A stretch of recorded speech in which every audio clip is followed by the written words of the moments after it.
Shaynelle, Shay, Mrs. H. I'm cool with either. So a little bit about me. I am married. My husband's name is Samson. He is joining us tonight. Everybody say hi, Samson. So he's pretty awesome. He's going to join us on the panel night when we're answering all your guys' questions from the box. So love being married. We have 4 boys. Our youngest is 8. His name is Vincent. Then we have Ezra, who's 10, Jackson, who's 11, almost 12.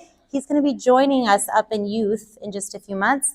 And then our oldest, his birthday is today, and he's 20, and he lives, yay for Brandon. We love Brandon. And he lives down in Virginia. He's in the Navy, and him and his wife just had a baby 2 weeks ago. So, and he's really cute. His name is Bowen. So that makes me a grandma. So that's pretty cool. I am a grandma, which I love. So we have 4 boys. Which is pretty crazy. I never thought that I would have all boys, but I feel like I've embraced it pretty good. I like a lot of outdoor stuff, like a lot of extreme sports. I love snowboarding. I love 4-wheeling, trail riding. I like fishing, summer and ice fishing. And then I'm a personal trainer, so I like weight training. Like, that's kind of like my thing I nerd out on. So honestly, you guys, I really do. I love my life. I feel like I have a really awesome life. But if I sit and I think about it, I'm like, I still have hard in my life. But it feels really small compared to how much joy and how much gratefulness that I have in my life because of what Jesus has done. But I really did. I never thought that I would be able to say that. Never thought that I would be able to say I love my life. I just thought that wasn't for me. That was for other people. I think that there was a time in my life where I thought maybe I didn't deserve that. God really has done a miracle in my life. And I'd love to share my whole testimony with you, but we don't have time for that tonight, so I'll just give kind of some highlights of where I was when I was your guys' age. But I love testimonies because we see people and we take a guess on what they're like based on what they wear, who they hang out with, the things they have. And it's not until you hear their testimony and their story that a lot of times you're like, I never would have thought. Raise your hand. Have you met someone and then you heard their story and you're like, I never would have thought that'd be your story. So I love testimonies. If you guys ever want to grab me and share a little piece of your testimony at any time, I would love to hear that. So we're going to rewind 25 years for me. And I know you're thinking I was born 25 years ago, but I was not. That was a joke. I'm not 25. So 25 years ago, I was 14, so you can do the math. Okay, 25 years ago, I was 14. And I had a normal-ish life. Hey. Okay, I had a normal-ish life. Right? Like my family, we didn't grow up in church. Like there wasn't talks of God in our home. We weren't a warm family, not a lot of love in my house growing up, but up until age 14, there wasn't a lot of trauma or really bad stuff, so that's why I say normal-ish. But at 14, like that's when my life turned into a tornado, turned into a hurricane, turned into a tsunami, and it was really, really bad. My parents made some choices and did some things to each other, to us kids. I was the oldest of 4 siblings. And there was a lot of pain and there was a lot of trauma that I had to heal from and still work through, right? So we were split up. I grew up in my teenage years through foster care and different foster homes and didn't have a mom or a dad. Didn't belong anywhere, didn't belong to anyone. And when you're a teenager and you're trying to figure out who you are, what your identity is, what makes you important? What makes you valuable? And then to just not belong anywhere, like that was like so hard, y'all. Like that's the worst feeling. And so there was a lot of depression. I was suicidal. And I remember one time crying so hard, I just felt like I was in this hole, I was in a well, and I was looking up, and the light was so far away, and the walls were so smooth. And I was like, I can't ever get out of this. Like the desperation was so real and was so heavy. So throughout my teenage years, up until my early 20s, I tried to fill a void, tried to numb, tried to distract in all the wrong ways, for sure. So there was a lot of drugs, drinking, really bad relationships. I dated a lot of guys that didn't treat me very nice. And I really just wanted to belong, to feel accepted, to not be floating anymore. And I can tell you how I felt, but another way to describe it is I like picture images. So imagine if you had like an old washcloth that's torn up, it's frayed on the ends, it's already needs to be thrown in the garbage, right? But then you take it, get it sopping wet, and you clean out the nastiest spaghetti pot, right? And then it's covered in chunks of food, it's covered in spaghetti sauce, it's sopping wet, it's disgusting looking, right, now by this point. And then you take it, yeah, it probably smells gross, and you take it and you crumple it up into a ball and you shove it underneath the kitchen sink. And you leave it there for 3 months. And then you come and you take it back out, all the debris and food and crud is still on it, but it's dried. Have you seen a towel once it's dried after it's been all wet and it's just crumpled up into this nasty ball? That is how I felt. I felt gross, I felt unworthy, I felt forgotten about, discarded.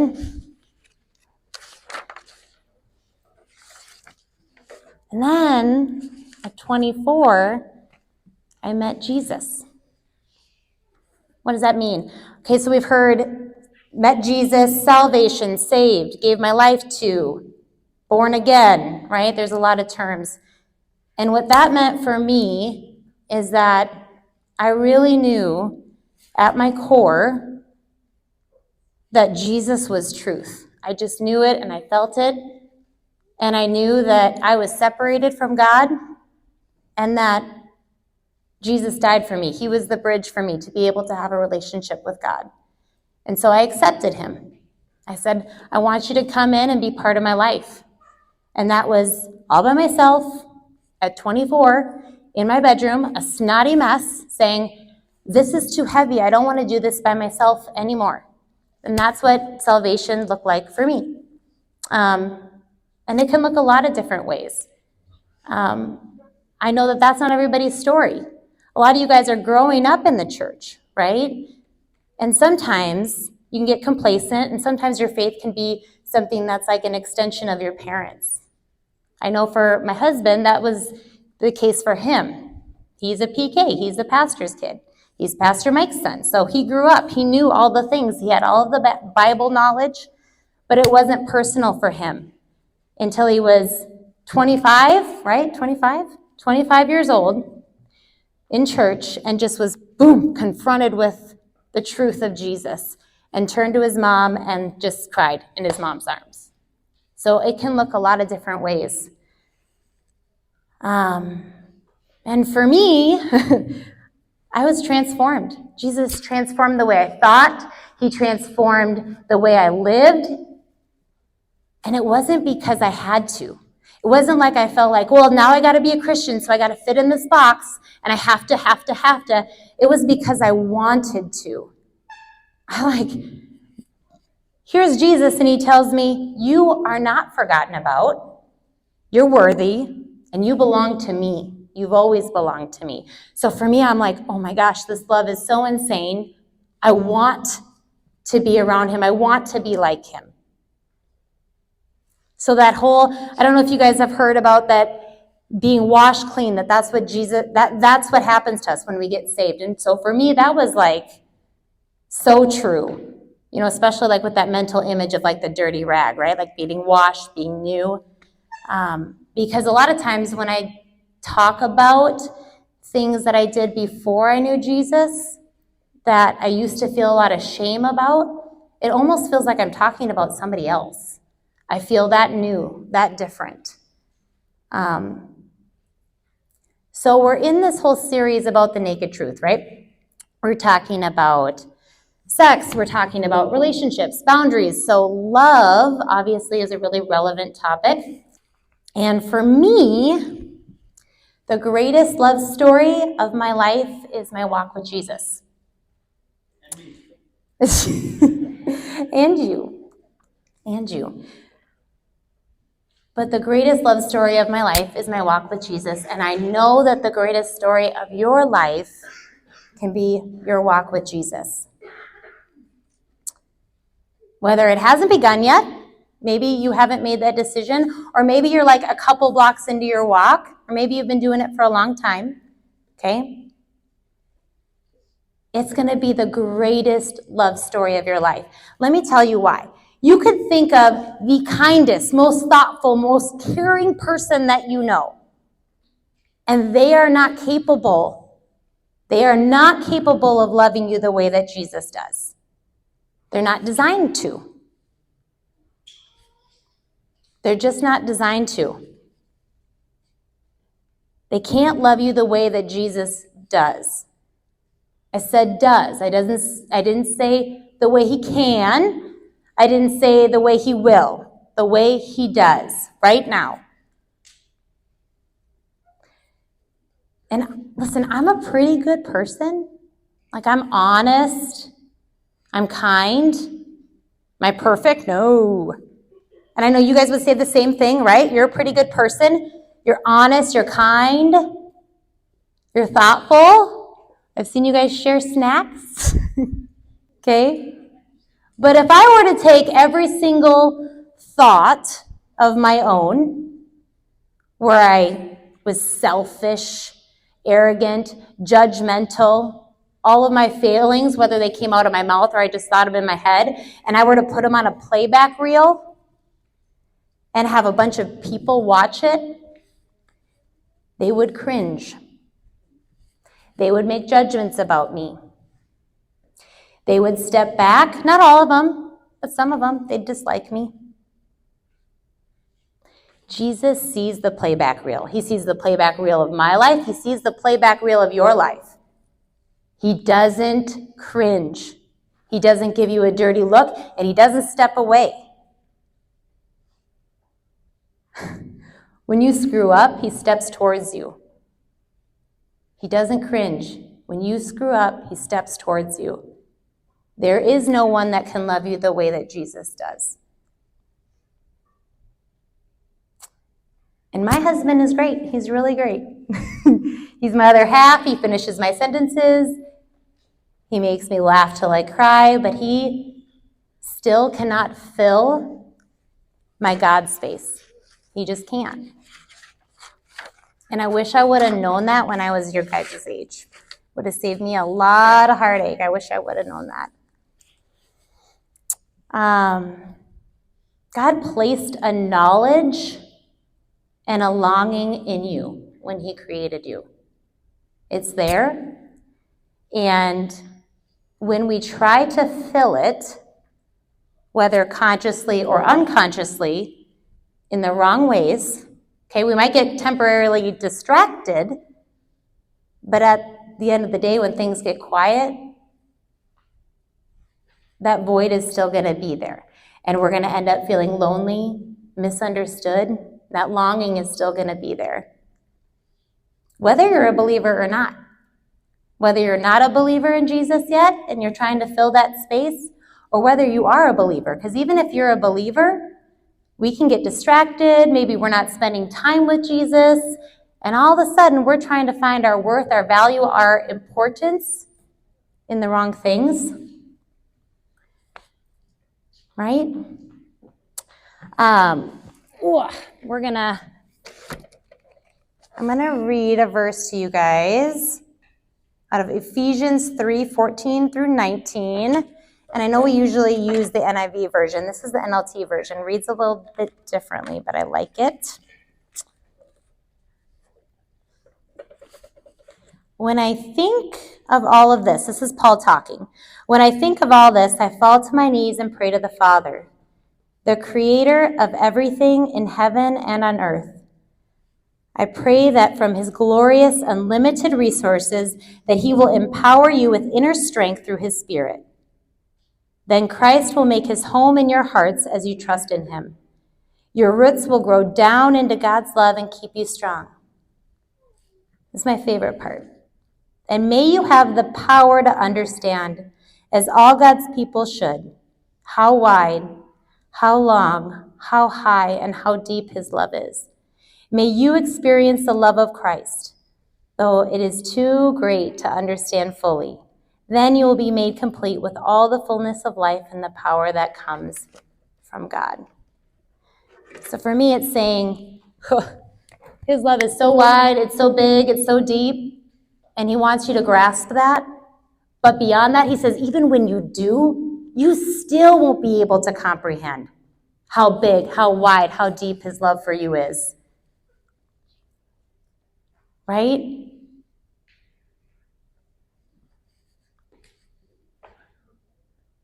And so something to understand when we're talking about love, right, is understanding what is Jesus' style of love.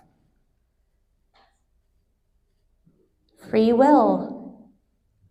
Have you ever had someone come up to you, maybe a little kid, a parent, a friend, totally unprompted? It's not a response to anything, not because of anything, but they just come up to you and out of nowhere, they just look at you and they're like, I love you. Has that happened to you? It's the best. Isn't it the best? Because you're like, oh, that's real. You meant it. That's authentic.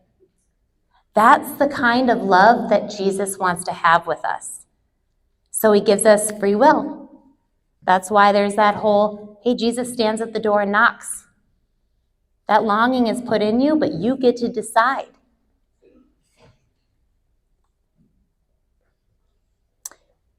And if you're sitting there wondering, well, you know what? If he loves me so much, why did this happen to me? Why did that happen to me that time? Free will also means other people can make choices and decisions that have hurt you. And sometimes it's just life, and sometimes it's just the world. And there's a lot of heart in this world that I cannot even begin to try to understand or justify. Like, you want to talk about cancer and stuff, it's like I don't even know where to put that. But what I do know is that my favorite quality about Jesus is that he's compassionate. He cares. It's the reason why he's my best friend, because he gets on my level. He understands me. He's not fancy. He's real. He's authentic. He is as authentic as you are ever going to get.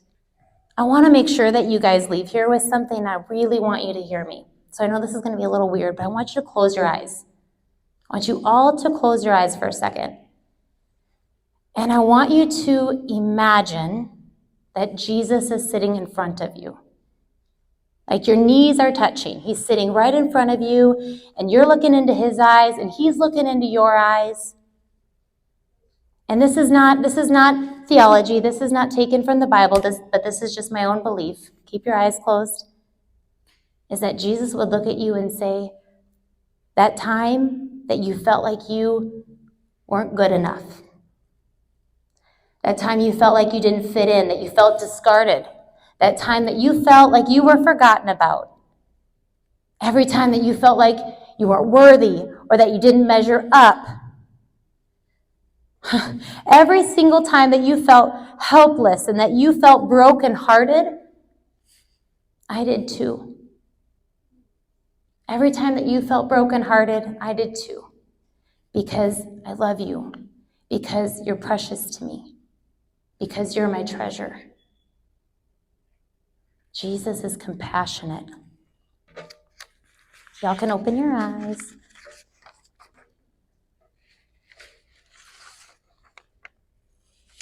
So how do we get to own the greatest love story? How do we get to participate in that? Well, one of the first steps is salvation. It's choosing to follow Jesus, right? Woo! All is well. It's just a sign. I think it's all good. Thank you, Pastor Ben. Okay, so participate. How do we participate? Salvation. Okay, we participate by doing our devotions, reading our Bible, spending time with him, right? And when we walk with him, when we hang out with him, he helps us grow and he corrects us. But let me tell you, have you ever hung out with someone all day long and just ignored them? Not said a word to them? No, you don't. You don't do that. So when you're hanging out with Jesus, now granted, it is really good to have dedicated prayer time where you're sitting down and you're spending time in prayer, right? But there's this other aspect of being in a constant state of prayer, right? When you're hanging out with Jesus, that can look like, Jesus, thank you for this beautiful sunrise. It's awesome. God, I'm really, really frustrated with this person. What I want to say to them is probably not what I should say. Just help me to have self-control. God, I'm really, really sad right now, and I just don't know how I'm going to get through my day. Can you just help me? Being in a constant state of prayer throughout your day. And it doesn't have to be formal. It can just be real. You don't have to talk to him all weird and, oh God, you can just be like, hey Jesus, I'm having a hard day. That all day long. That's what that looks like. And it is really so important that we grasp this, because when we don't allow Jesus to fill this space, we have this gaping hole, right? That we try to fill in all the wrong ways, like I did.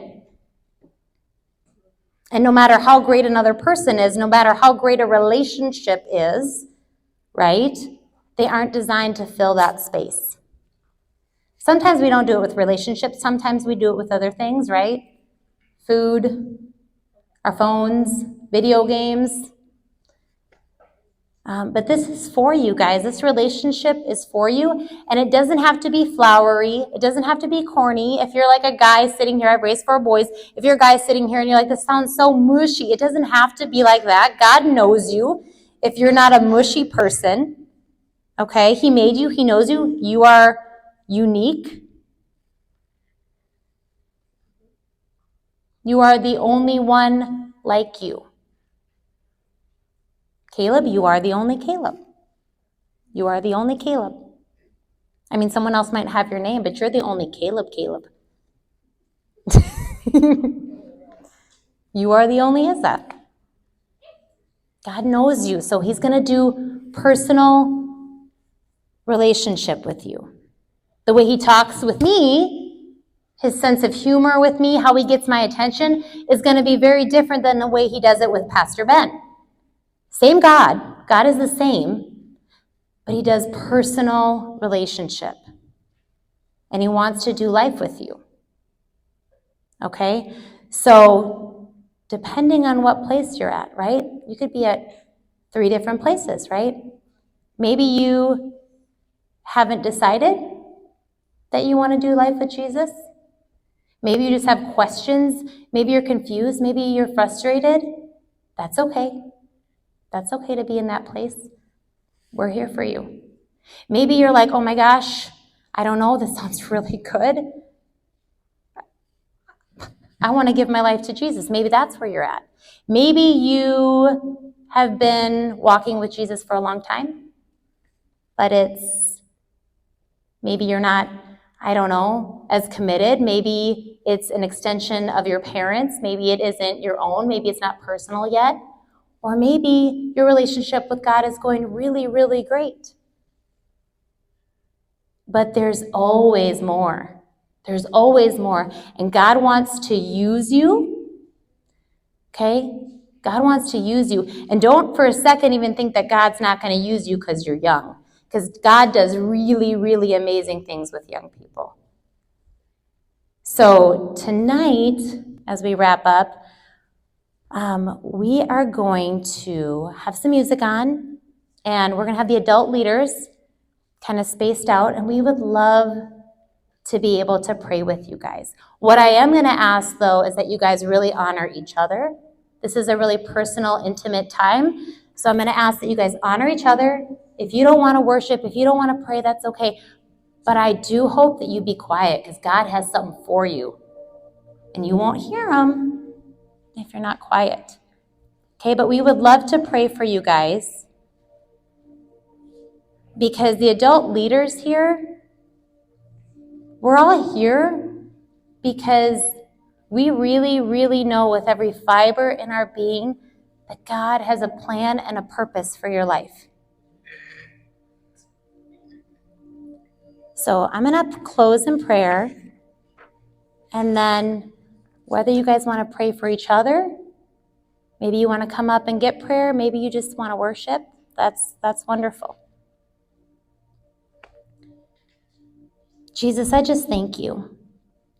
Thank you for every teenager in this room.